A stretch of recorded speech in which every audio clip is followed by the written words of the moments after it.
Rabbi Joseph suffered a stroke in 1897 and died penniless on July 28, 1902.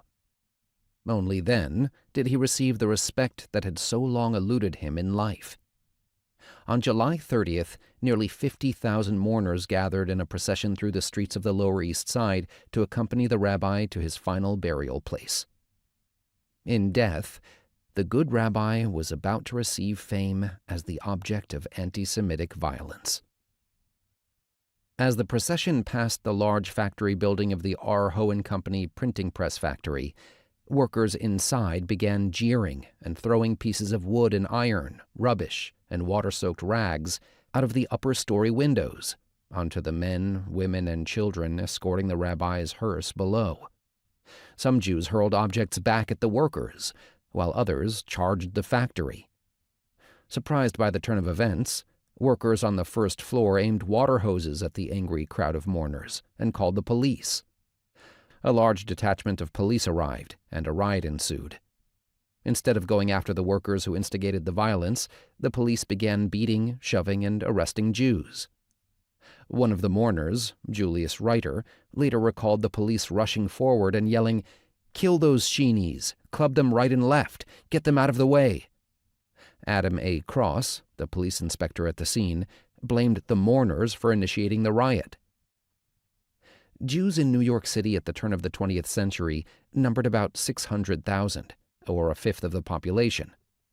Jewish leaders, both uptown and downtown, cognizant of their latent political power, demanded a meaningful response from city officials.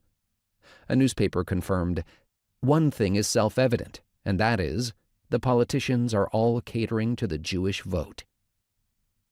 A vigilance committee was formed, and mass meetings held on the Lower East Side called for a formal investigation. Mayor Seth Lowe appointed a citizen committee, which included 2 prominent Jews, to review the riot.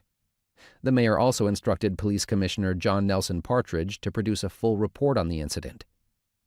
"Such an incident is discreditable to our city," the mayor wrote. But the police commissioner was less than forthcoming in his investigation and, claiming he needed a rest, submitted his resignation at the end of the year.